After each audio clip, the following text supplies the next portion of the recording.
This week on the Powell Not Found podcast, the Yankees take Game 1 of the ALDS. Pete Rose and his controversy about the Hall of Fame starts to erupt after he passes last week, and some initial thoughts on Zelda Echoes of Wisdom after playing for a couple hours. Coming up next here on the show, let's go. One more for the road. Let's go. I'm gonna tell you a story about a girl who loves gin. A national pandemic seized her birthday celebration.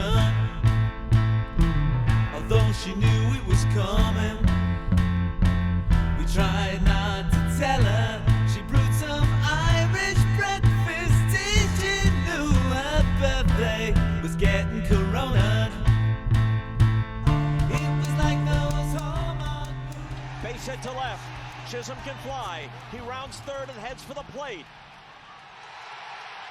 He would have beaten the throw anyway. It squirts away from Perez. And the Yankees jump back in front, 6-5. The Yankees jump back in front, 6-5, and they take Game 1 of the ALDS, the American League Divisional Series, against the Royals. Finally, it is a proud time to wear my Yankees hat because the Yankees, oh dear God, they looked scrappy last night. Something that I didn't think was going to be really possible going into the series after a 9-day layoff, after a big break. The Yankees go ahead and they come back basically inning after inning after inning after inning and beat the Royals 6-5 to take Game 1 at the stadium. Who'da thunk it? If you watch that game with the intensity that I watched this game last night, one, you'd be tired, as I am right now. One, I think a lot of these games have been exciting. They have been unexpected. If you're a Mets fan, I think that you've just been having panic attacks for the last 3 or 4 days in this postseason. But the Yankees looked really good after a 9-day off period. They looked rested. Contributions were coming from people who are not normally the people who contribute in this offense. Judge went hitless last night, which means that he's in great postseason form. Everything that could have gone the Yankees' way went the Yankees' way, including a couple plays that we'll talk about here on the show. But first, let me welcome you to the Powell Not Found podcast. This is, again, the podcast where I talk about the things that I want to talk about. Mostly Yankees. We're going to be talking about the Yankees. We're going to be talking about Pete Rose passing and his Hall of Fame induction, or non-induction, I should say. And we have some thoughts coming up about Zelda Echoes of Wisdom coming up later in the show. Go ahead and subscribe to the podcast on YouTube and subscribe to the podcast on Apple Podcasts if you want to listen to it. And every little bit, review the show. Every little bit kind of helps the show grow and gets more exposure and stuff like that. And we have been growing throughout the year. So we thank you for that. Yankees looked good. The Yankees looked like a team that could put together something and really, really fight back. It was a battle the whole game. It was not a game that I was expecting to lose faith in Cole that quickly. He looked like he was shelled last night, didn't he? From the very first inning, those 3 very long pop-ups, I thought he had given up a leadoff home run right off the bat. And he just looked a little bit tough, a little bit worse for wear. And even he said so in his press conference that he wasn't really executing the way that he wanted to. They asked him pretty directly if the 9-day layoff affected him. And he hesitated for a long time and then said no. But he was kind of bailed out by a Yankees offense that put together runs and manufactured runs without the aid of the home run, really, last night. Gleyber Torres hit a 2-run shot, which made it 2-1 Yankees. Cole essentially gave it right back. It was 3-2 Royals. Wells with an RBI walk. Volpe with an RBI walk. Juan Soto goes 3 for 4 on the night, which is him just being an on-base machine.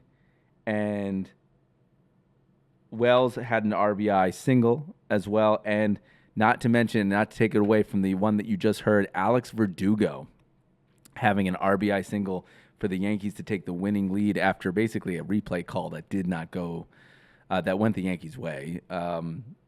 Good to see it happening to Verdugo. Good to see it. Good to see good things happening to these players that have really gone through the gamut of criticism throughout the year. Verdugo was, before the ALDS started, there was a question for 9 days that was festering all over the media. Who are you going to start? Jason Dominguez, Alex Verdugo. Who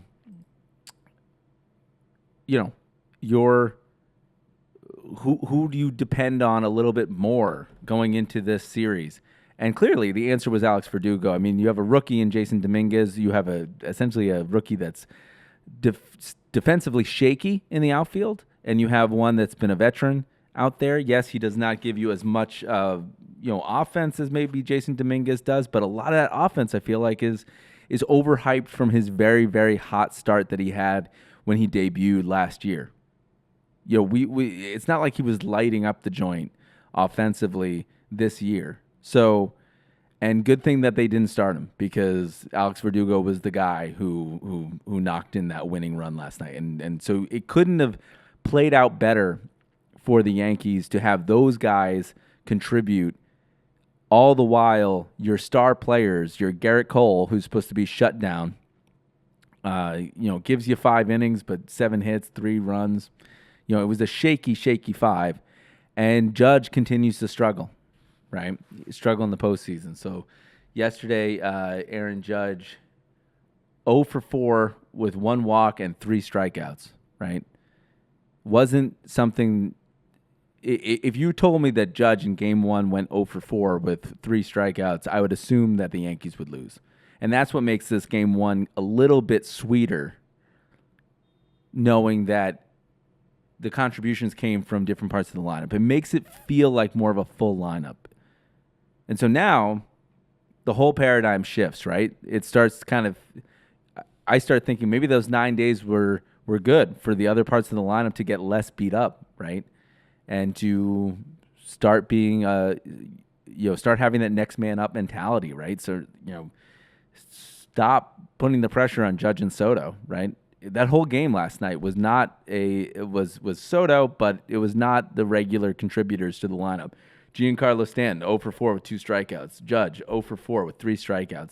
You're getting it from everywhere in the lineup, and that's really, really nice to see from a lineup that can be, at times, feast or famine.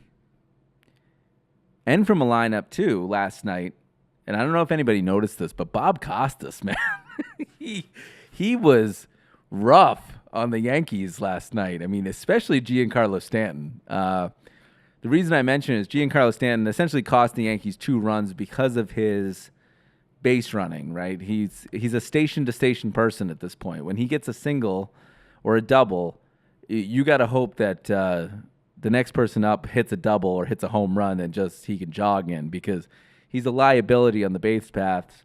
And yesterday that happened. I think it was Chisholm, right? Who was it? Or maybe it was Oswaldo Cabrera that hit like a double in the gap, and Giancarlo was on second, or it was on first, and going. Any other runner would score in that position, but Giancarlo made it to third and chugged into third as it was. And then there was a couple other plays too where he just couldn't make it. Like he just couldn't. Or excuse me, there was another play where G was coming down the line, probably would have scored a run if he beat out the double play, but because it was G running, it was a double play and the run didn't score. So 2 runs. I mean, you could have won this game 8-5, given a little bit of breathing room, but because of that liability on the base paths, we didn't. Now, if you've been watching the Yankees all season, you know this to be a fact, right? When Giancarlo's in the lineup, right? You don't want Giancarlo to be running, because every single time Giancarlo gets up to a certain speed that is probably equivalent to a light jog, Giancarlo ends up on the disabled list or the injured list for 2 months. So you don't want to see him running. But it's funny that it popped up. Some of the things that have popped up all year popped up here in this game one as, things that you have to look past, right? Look at the win. Don't look at the details here because some of those glaring details are concerning. But Bob Costas last night, bringing it up, brutal, man. I mean, I think he literally said on the broadcast twice that Giancarlo can't run. Giancarlo can barely run. I mean, he wasn't holding anything back against criticizing the Yankees lineup, criticizing the Yankees field dimensions, which doesn't make sense to me. I don't quite understand why anybody constantly talks about the short porch when there are odd baseball dimensions everywhere in Major League Baseball. I mean, for 10 years, Houston had a hill that looked like the hill that people picnicked on during Bull Run in center field. Fenway has a gigantic wall that's like 298 feet away from the baseball from the plate that David Ortiz used to play pepper against. They have a pesky pole that comes straight into right field. And they have a very, very, very deep and odd center field triangle, right? Houston has a short porch in left with the, what is it called, the Crawford boxes? How could I forget? I mean, it feels like the Yankees in Houston play every single day. I mean, Camden was a boombox until they made that left field adjustment. So hearing the criticism of Yankee Stadium just makes no sense to me. Both teams get to use the short porch, and both teams last night benefited from the short porch. Melendez with a home run for the Royals last night, a 2-run home run in the 4th inning, benefited from that short porch. Glaber, 2-run home run in the 3rd inning off of Waka, benefited from the short porch. So it was a wash last night anyways, the dimensions. So just to hear Bob Costas go on and on and on and just be very, very pointed with his criticism of the Yankees was surprising. But we'll get a little bit the announcer lineup for the teams and for Major League Baseball for the division series has been kind of a mess, to be honest. Like I like Ron Darling as an announcer. I think he does a great job with the Mets. I think it's kind of weird to hear him talk about the Yankees. The same way that I think it's a weird choice to put Michael Kay in Houston, right? I'm sure that everyone didn't appreciate that, especially considering all the history there.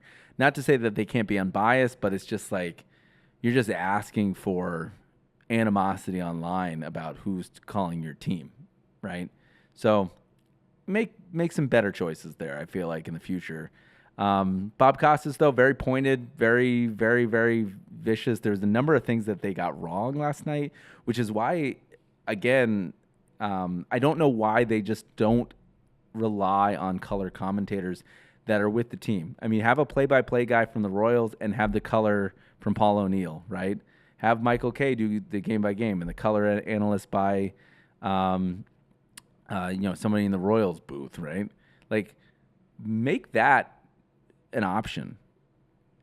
Stop making us listen to national broadcasters who are getting fed notes by producers that barely know the team.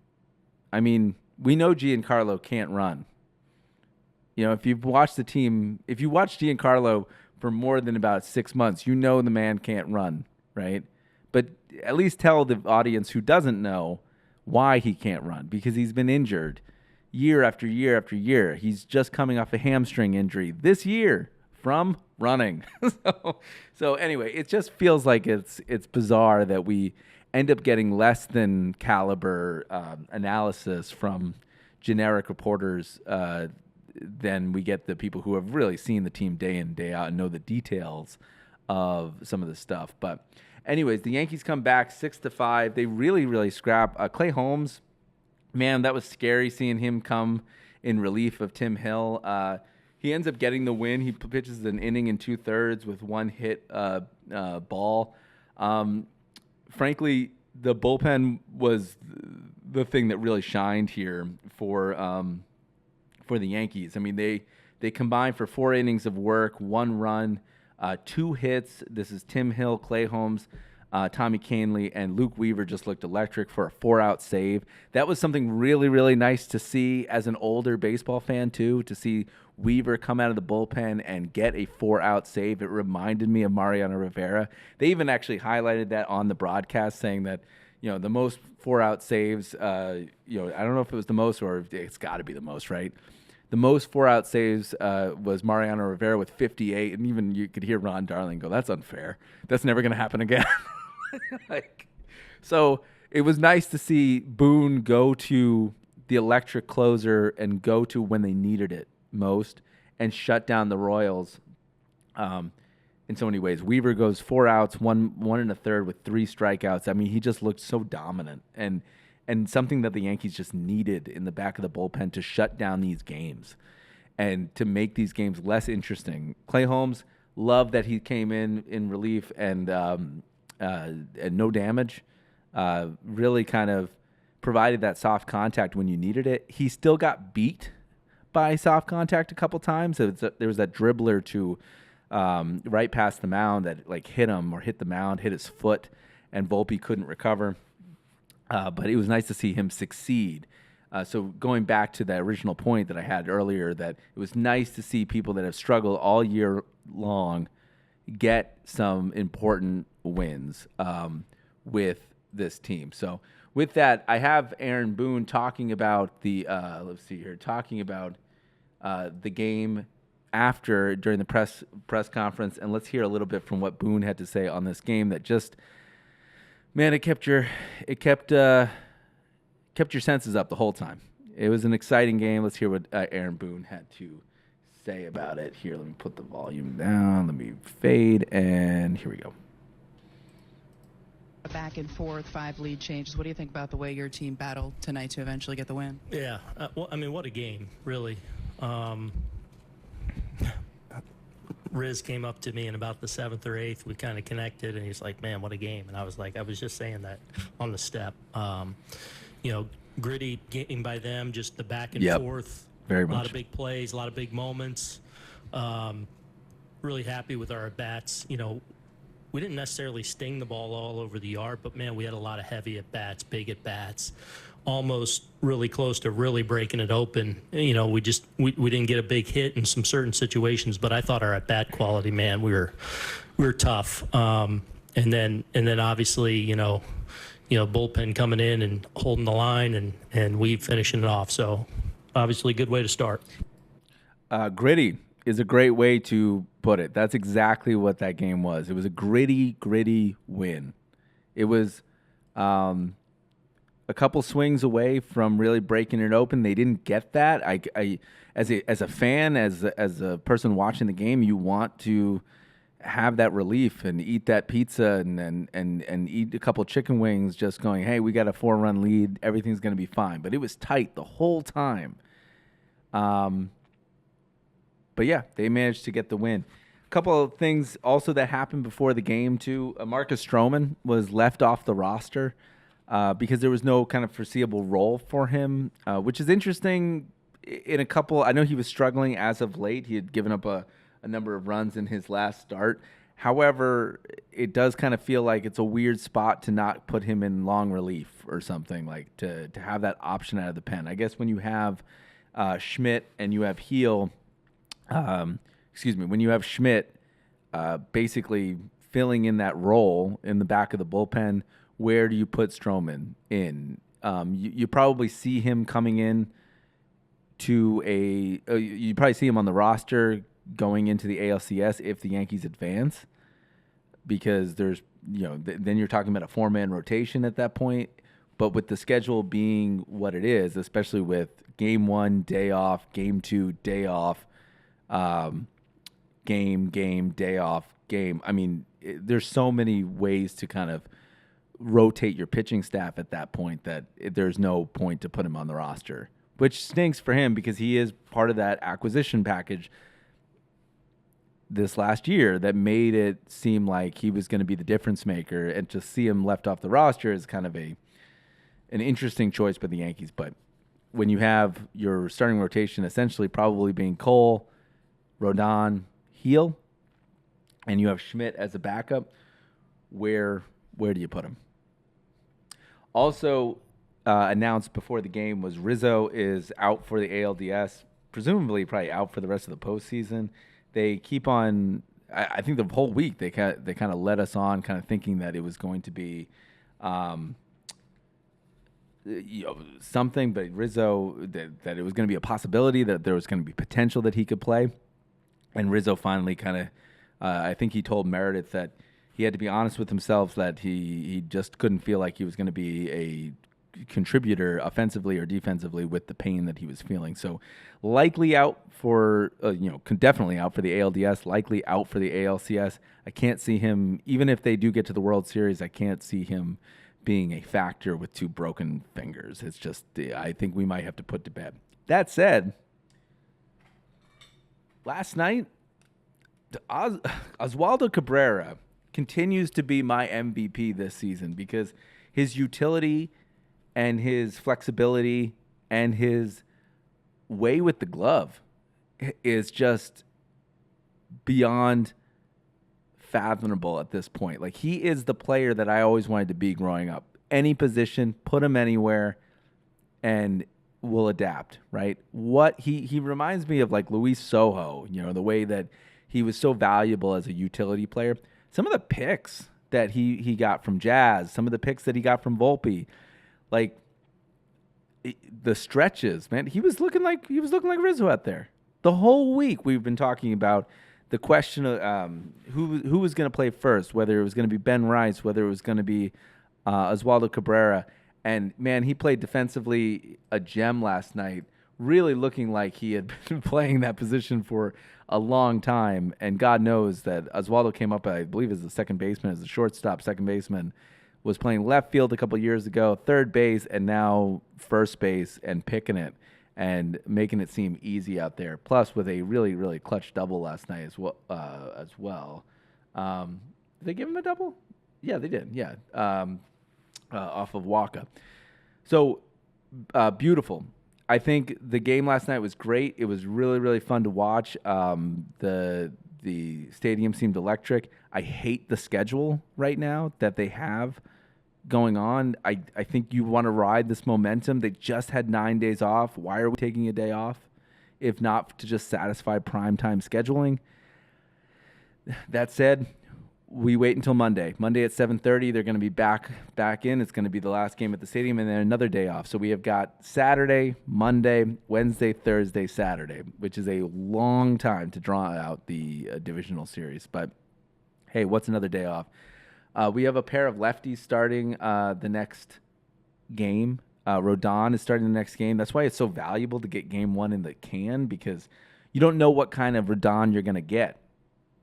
Right? Are we going to get the career high in wins Rodon this year? Are we going to get the sharp Rodon, or are we going to get the Rodon that gives up 3 home runs in the first inning? So having game one in your pocket makes you feel better. But, man, you need to solidify this win, this next one, to go into Kansas City, and at least give yourself the most opportunities, 3 tries to basically seal it up and go to the ALCS. Houston eliminated early. All the bugaboos that the Yankees had with Houston are gone right now. So you're looking at either if they can take this series, if they can continue the momentum, you're looking at someone Yankees versus Detroit or Yankees versus Cleveland. You're looking at AL Central foes for the most part. So the Yankees have a good chance here to make something happen. So hopefully they continue this momentum, and hopefully Judge gets off the what do you call that phrase when you're up against the ring in boxing, up against the ropes? Judge, it's got to wake up in the postseason.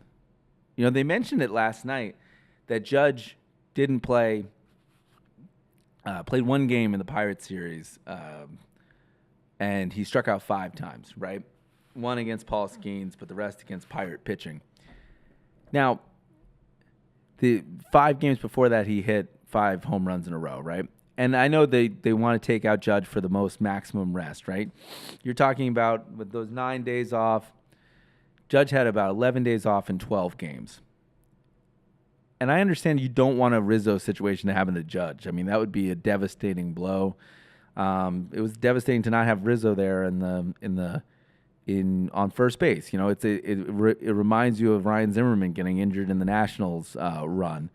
You want him to be out there, and you don't want him to risk him getting hurt. So you understand why they're resting him. But you got to wonder, with that 5 strikeout game, with a 3 strikeout game right now, if that amount of time off has made him kind of lose his rhythm just a little bit. Bob Costas, no fear Bob Costas last night, had no problem mentioning Aaron Judge's postseason average and production. He's 36 for 175 with 13 home runs and 25 RBIs as of last night. 3 stolen bases, hitting 206 average, a 307 OBP on base percentage, and a 758 OPS. So clearly a little bit below average in the postseason. So something, you know, there's a big sample size here to to look at. I mean, you know, he's had plenty of games, right? And maybe he's feeling a little bit of pressure. Maybe he's feeling, you know, the weight to carry the team. Maybe that changes, though, after last night. Because if he knows that, you know, the rest of the lineup is picking him up, and if it continues, maybe we start to see regular Judge. Man, I hope we see regular Judge in this postseason. Because it's going to make the path to the ALCS that much easier if Judge decides to wake up in October. You know, it's one thing to hit 58 home runs. It's one thing to hit 62 home runs. You got to do it in October to be remembered as something a little bit more than just, you know, a great player during the season in the long haul, or as a lot of sports programs like to say, a compiler, right? So hopefully Judge wakes up. Giancarlo Stanton, who's historically really doing well in the postseason, put some good swing on some balls. That was the other thing I wanted to talk about too. Was they didn't expand the zone last night. The last night was gritty in a way that I don't think anybody offensively wants to look at and go, "Wow, that was a great game." Or, and what I mean by that is, like, you want to see the team win with like 4 3-run home runs, right? You want to see them win with 10 grand slams, right? You want to see offense and the ability to manufacture runs with base hits and doubles and in the gap. But the one thing that was evident last night was the Yankees were not expanding the zone. And I used to hate that, watching that as a kid. I used to hate how patient the Yankees were. Well, when last night, when Waka finally got in trouble, the Yankees really, really put on a show last night. They had 8 walks from Royals pitching last night. 8 walks, including 2 bases loaded walks by Wells and by Volpe. That is not how you want to win the game, but you'll take the run. You'll take the runs. You'll take what the pitching gives you. There were some bad swings on balls last night. Oswaldo Cabrera swung on a couple nasty curveballs in the dirt.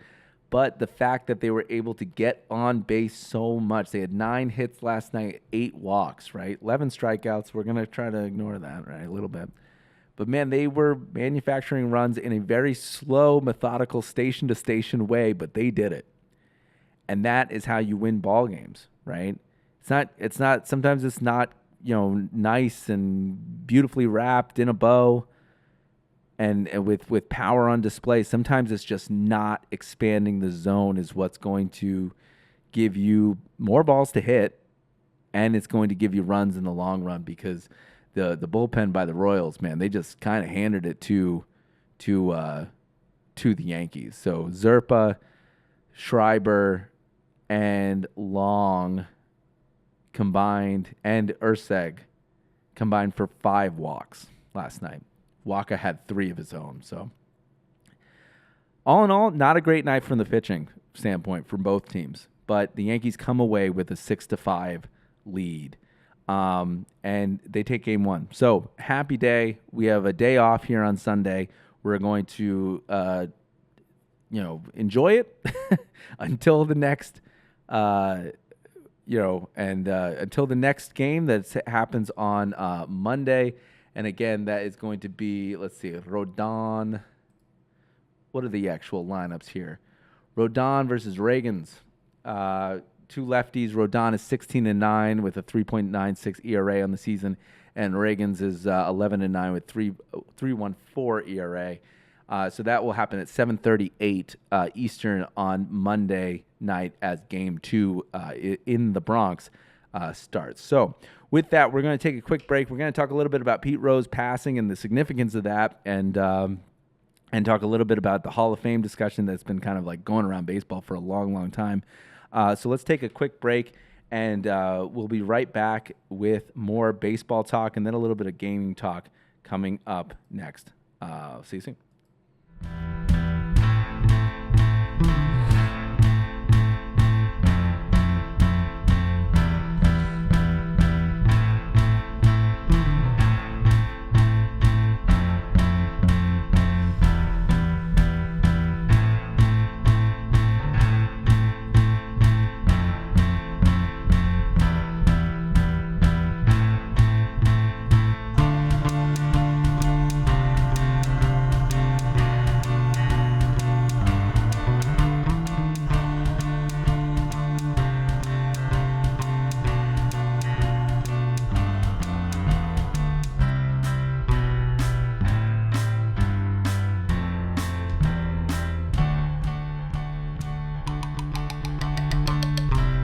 Hey, everybody, and welcome back to the Powell Not Found podcast, hosted by Powell Not Found or by Mark Powell. Go ahead and subscribe to the show on YouTube and on Apple Podcasts, and let's get straight to the second story. So you might have heard that Pete Rose, the hit king of Major League Baseball, passed away at the age of 83. I believe he was clearly, as a lot of people have been putting it, a spark plug when it comes to personality on and off the field, but probably most famously known for not only being racking up more than 4,200 hits and passing Ty Cobb's unbreakable record, but also being banned from baseball since 1989 for gambling on his own team. I know he broke the cardinal rule of baseball, which is hard for people to get over. But in so many ways, the game of baseball has been through so many different things, whether it involves, throwing games, whether it's been involved in steroid use, cheating with the Houston Astros, that the idea that there was still a person living the ultimate punishment and still getting banned, even after being welcomed back, seemed excessive in the year 2024. Now, I can't say that, I can't speak to any part of his life, when it was happening, because I was barely alive when Pete Rose was banned. And so my knowledge of Pete Rose is lower than most, probably, lower than my parents' generation for sure, who grew up with him. But it always struck me as weird as a baseball fan that when you went to the Hall of Fame in Cooperstown, as I have, that there was always a concession and there's always the conversation that Major League Baseball essentially benefited from because so many people would talk about it, that the hit king, Pete Rose, and the home run king, Barry Bonds, was not represented in there. Yet there are people in the Hall of Fame that clearly have taken steroids. There are clearly this generation of players, they keep on mentioning it, that there are people that have been inducted that have taken steroids, have not been caught, that are represented in there. So the whole thing is kind of flawed.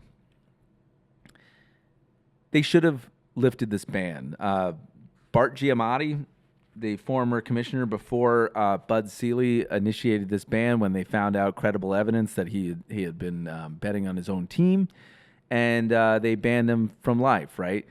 They slowly started introducing Pete Rose during the All-Century team in 1999 back into baseball when they brought him back to kind of honor the best players that they had ever seen at the time. If you ever look back at that at that ceremony, by the way, that happened in 1999 at Fenway, because that's where the All-Star game was. Look at some of those players, and look at how their legacy has survived, and tell me whether you believe that's truly the all-century team, because I believe Mark McGwire was represented in that thing, and boy, have the mighty have fallen, right, in the 24 years since. That said, Pete Rose had a problem, right? Clearly a gambling problem, for his entire life, right? And a lot of people said, yeah, he leaned into it and stuff as years went on, but and he did break the cardinal rule, right? But they slowly tried to introduce him back. All of a sudden, he's commenting on the game with A-Rod, with Frank Thomas. He's on panels, pregame and post and stuff. There was multiple opportunities where baseball, after Bud Selig kept the ban in place, he slowly started to kind of come back into the game, whether he was commenting on it from a studio somewhere or being on the field, right? So they did make that concession to him. That said, at some point, it felt excessive even before Manfred took over and before many, many changes happened, before cheating scandals broke out. But it felt weird that baseball was constantly upholding this punishment for something that ultimately results into a mistake. Now, we live in a society that really cherishes forgiveness and second chances and all that kind of stuff. So to see them really upholding something that eventually that doesn't truly affect anybody getting into the Hall of Fame does not affect anybody's life in any significant manner, seemed dumb after a while, and it didn't age well. Seeing them keep out alleged players that cheated the game doesn't age well after a while. Are you really getting a good perception of who the best players in the game were if you're just assuming that, oh yeah, they did it? Or even if they did cheat the game, that was an error of the game, you know? By the way, there are players that are still trying to cheat the game to this day, right? Whether it's the sticky stuff that was just bolted down, whether it's pine tar, whether it's corked bats. There are so many instances of cheating in just regular games, gamesmanship. The Astros scandal. Astros weren't the first team, and they weren't the last team to try to use technology to their benefit. You know, everyone's trying to get one up on the competition in order to survive in the game, right? And people make mistakes. And I guess the point of what I'm trying to say is that, like, it seemed like it was just too long, and eventually they should have acquiesced, especially when they started introducing him back into baseball during the All-Century team in 1999, when he's on panels for Fox and FS1 or whatever it is. At that point, when he becomes more of a, he was more idolized, and and A-Rod's getting hitting tips from him. At some point, you have to say, okay, well, he's ingratiated himself back into society. We're giving him second chances, blah, blah, blah. Maybe we should stop holding a grudge and forgive and forget, and let's go. And that's he'll have to live forever with the mark that he was banned from baseball, just like how George Steinbrenner was banned from baseball, and reinstated and give voters the opportunity to put him into the Hall of Fame because he deserves it. Now that he's gone and he's passed, none of this matters anymore. Like, there's no redemption arc for Major League Baseball to say, okay, they've made their point, and now no one benefits from him getting into the Hall of Fame. He doesn't even get the redemption arc personally because he's gone. It's too late. And it just seems catty at this point to keep him out of the Hall of Fame, especially after all these things have happened. I mean, the Houston Astros cheated their way to a World Series and won the World Series. The title didn't get taken away. A couple of people got fired. They didn't get banned from baseball, you know? And on top of this, and I think the thing that makes me the most mad is that Major League Baseball has over the last couple years really leaned into gambling. Which is nothing's wrong with that. Right? You got to make money somehow. You know, you got to sell alcohol at the ballpark so that you make money. People want to drink, right? So, but the fact that there was still this hanging over their heads that they had banned somebody for betting on baseball, betting on his own team, allegedly, right, is what they found out. The fact that they're taking money from all these things, the fact that win probability is constantly on the TV, the fact that you're always getting ads from X amount of sports books or whatever, they're pushing fans, even at the game, to do a 50-50 raffle all the time, that it no longer becomes about just watching the enjoyment of the game. It becomes about, like, put some money on the line and make it more interesting. That they're leaning into that and they're getting money from it made it feel more hypocritical to keep this ban up than not. And again, no one's saying anything's wrong with gambling. It just made it feel old and outdated that they kept punishing a man for making a mistake, right? We had these conversations last year when Ohtani was essentially implicated within sports gambling and baseball betting and blah, blah, blah with his assistant, right? Assistant was fired. Ohtani was cleared. But again, like, can you blame anybody for doing it when it's constantly shoved in their faces, whether it's commercials or what have you, or it's all over the ballpark? It's like kind of like putting a whole bunch of recovered people from AA inside of a bar and saying, don't have a drink, right? Like, you're putting them in an environment where it's everywhere. So I wouldn't be surprised, and I know there have been cases of certain people who have bet on baseball and bet on their own team. There was that minor leaguer the other day that got popped for betting on baseball. It's like, listen, you made your own bet when you're constantly getting money from it and you're constantly shoving it in people's faces. So it seemed like it just outlived. One, the punishment may have needed to be instated. I think you have to keep people accountable for betting on the game to keep the integrity of the game up so that you don't have people throwing it.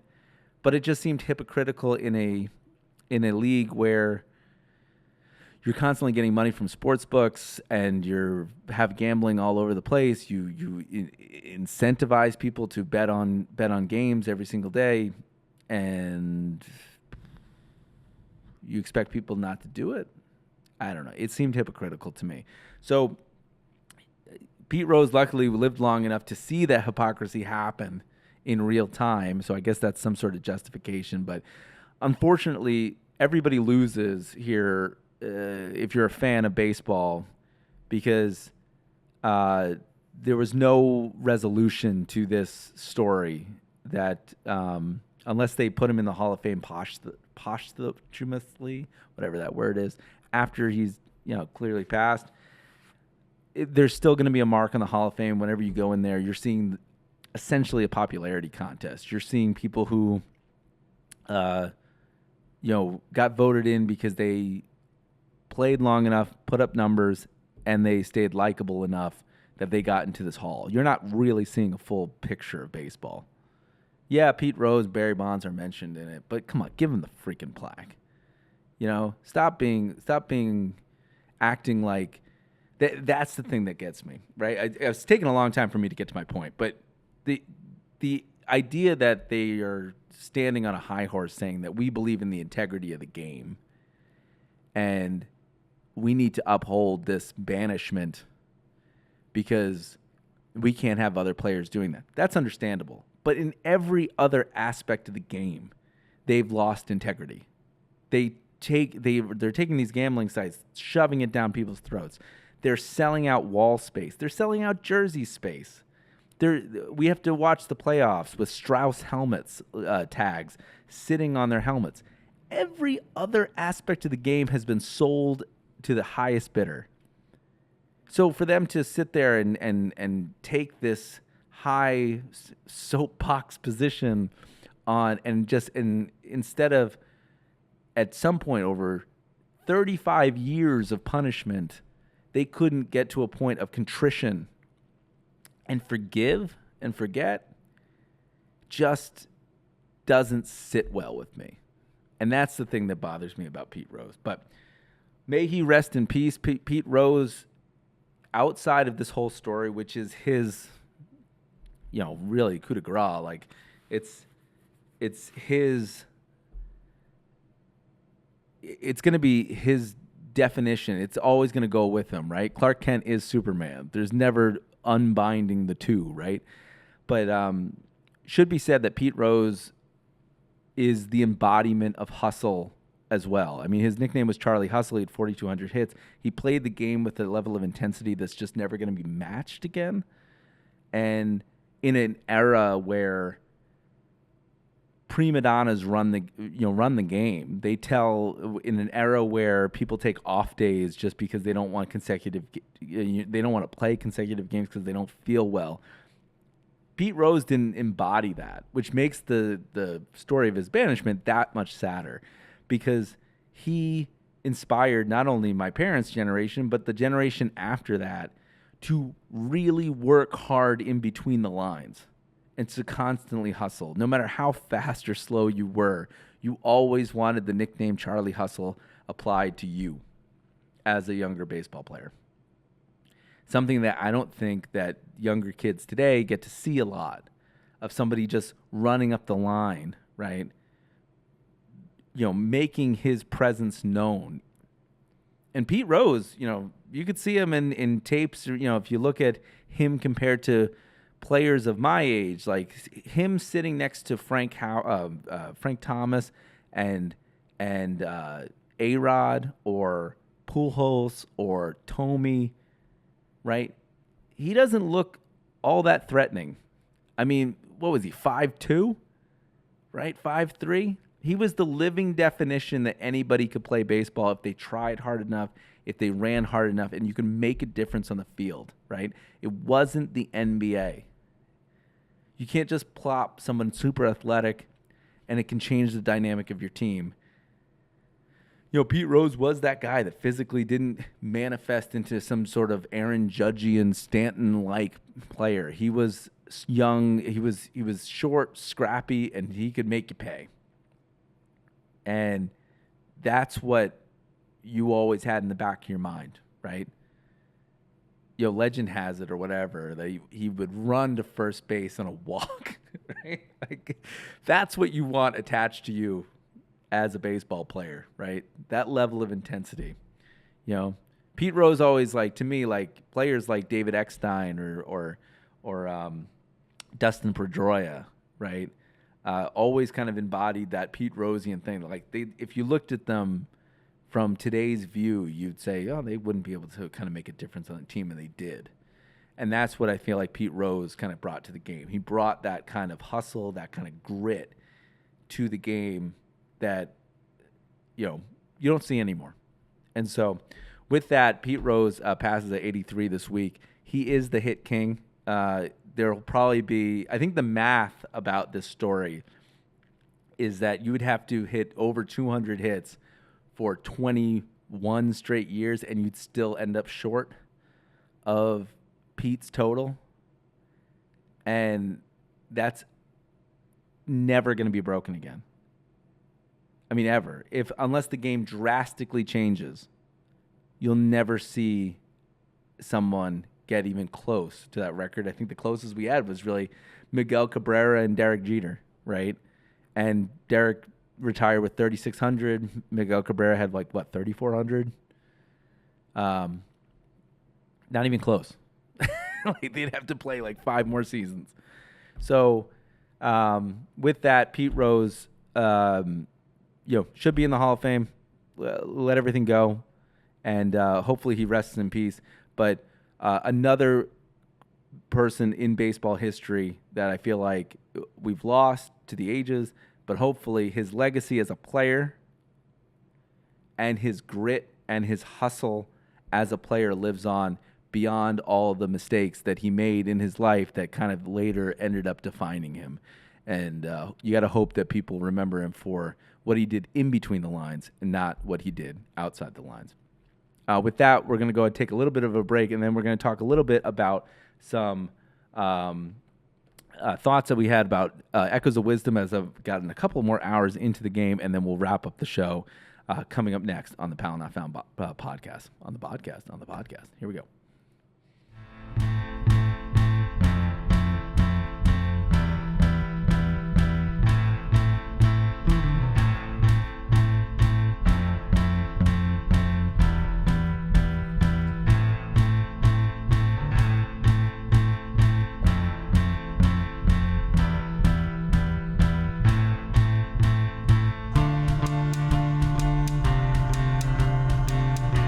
Hey, everybody, and welcome back. Again, we've got about 9 more minutes left of the podcast before we wrap it up for this week. I might be a little bit more social and active on the Instagram channel going forward as these games start to progress. I was like, well, maybe I should just talk about it right after the game when the emotions are hot, and the emotions are high. But if the Yankees won last night, it would have been a great time to podcast and talk about exactly how we were feeling about how Cole was pitching and what we're seeing from the team. But if the Yankees lose, that might be a really depressing podcast. So we'll see how the night goes on. Right before we go, I want to kind of talk a little bit about Zelda Echoes of Wisdom, which came out on Nintendo Switch. It's a game that we kind of highlighted on the actual podcast before, but that had a playable Zelda. Anytime there's a Link to the Past kind of illusion or top-down Zelda, I get excited as a kid because these are the games that I loved. As a child, I thought they were really fun. The thing that makes this a little bit different is that this game kind of stars Zelda, but also it is less of a hack and slash that you might expect from a game like this, and more of a game where you're conjuring echoes and you're conjuring enemies from the past to do your bidding for you. It changes up the format, right? I love this game for one particular reason. Too many times in my life, I've got too many commitments as a person in their mid-30s to sit down with a game for 1,000 hours, right? This game gives me the opportunity to fulfill things in small chunks that those open world games like Tears of the Kingdom, like Breath of the Wild, that take me essentially years to complete because and even get to a fraction of a second where it is, even to get a fraction, a slice of the pie done in those games would take years upon my life. Right? It's these kind of games that kind of condense it down and make it feel completable, that make it feel like, hey, I can actually have this experience on weekends where I have a little bit of time. That's what makes this game really special. They changed up the format a little bit. It does feel a little bit linear in the beginning. There's a little bit of an emptiness to the world in the beginning, which I've heard changes a bit as you kind of keep on going. But what I really appreciate about this game is that it wasn't afraid to kind of take something that worked and redefine what the game was. The game apparently started off as a Zelda maker. We saw a little bit of that in Link's Awakening if you played that remake that was available on Switch a couple years ago. And that there was a little side kind of game that made you make your own dungeons, a la Mario Maker, a la all that kind of stuff. The problem with a lot of those games that unless you have a great game developer kind of like developing particular dungeons, what you end up getting is almost kind of like these hellscapes of levels. I mean, you saw that in Mario Maker when you started playing a lot more of people's levels. It wasn't about making good levels at some point. It was about making these hell rooms that if you weren't the greatest of the greatest of the greatest, you were just not getting through a lot of those levels. And curation and discovery, always a drag. Anyway, so this game ended up kind of like a Zelda maker. They stewed on it for like a year, and eventually the suggestion was made that said instead of giving the power to the players to make their own Zelda game, why don't we give them the ability to essentially make anything in the world and have it fight for them? That's what makes it kind of unique. It makes you feel and strategize in a way that wasn't necessarily available in other top-down Zelda games. In a lot of other top-down Zelda games, you're looking for that key item, literally, no pun intended, a key item that kind of helps you linearly progress through the game. In this particular case, you're presented with a whole bunch of puzzle rooms and given the freedom of there's not just one solution. There's a multitude, there's myriad solutions to fixing this puzzle room in a way that's creative and something that you may not have thought. And that's what gives it the freedom of prior games like Breath of the Wild, Tears of the Kingdom, and smashes it into this top-down view. I will say, over time, do I think that this is where the Zelda games should go in the future? No, because to me it hasn't felt as compelling. There's still a little part of me that still wants to kind of like hack and slash and feel the energy that you get when you defeat an enemy, like that. This is missing from the game because other NPCs are doing it for you, which I think is something that's still kind of there's a gap there that makes it not as satisfying as some of those other games. But I will say, from a perspective of changing it and changing the paradigm on you and making a particular game for the character, I think it's formidable. It's definitely fine, but it's just not going to knock your socks off the way that a traditional one would, in my opinion. So those are my early thoughts. I'm hoping that as I get through the game and beat more bosses and stuff, and hopefully the game will trigger a little bit more. But as of right now, the world feels bizarrely empty in a way that I think they endorsed in Breath of the Wild. They talked about like, hey, you don't need something to happen every single minute of the game. Sometimes the respite, sometimes the respite and the pauses add to the excitement of finding something that I think you felt in a 3D world because you were going to some sort of destination. But in top down, it feels, because you can't see that vista in the distance, you can't see that background, makes it feel a little bit more empty than it should. There's supposed to be some world triggering thing that happens in the middle of it. I have not gotten to that point, and that's why I'm kind of holding off on my initial thoughts of this thing or final thoughts of this thing until I get more and more into the game. But if you haven't picked it up, pick it up. It's an interesting experience so far. It's very different feeling, and it tries to merge essentially two different entries in the franchise together as one. And it so far doing an okay job, but it's not like the most compelling. I will say, before I started playing this, I did play some Star Wars Outlaws and just could not get into that game. So anything that's giving me satisfaction at this point, from a video game perspective compared to that game, is it's doing wonders, because Star Wars Outlaws is just too much of a preamble, too much of a tutorial. I didn't have the time. I didn't have the time to kind of sit there and wait for it to happen. So, anyways, maybe I'll come back next week and talk a little bit more about that. As the week goes on, we will be back next week with more of the Powell Not Found podcast. We'll wrap up the show here. And, let's go Yankees. Game 1 is in the books. We got 10 more wins to make it, to make this a successful year.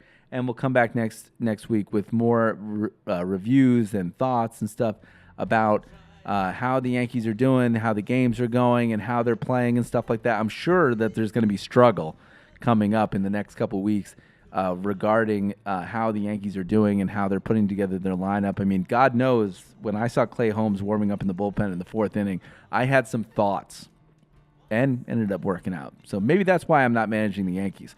But with that, we'll go ahead and wrap up the show. Thank you guys for tuning in to the Powell Not Found podcast, the weekly podcast where I talk about the things I want to talk about here on the Powell Not Found podcast. See you next week. Bye.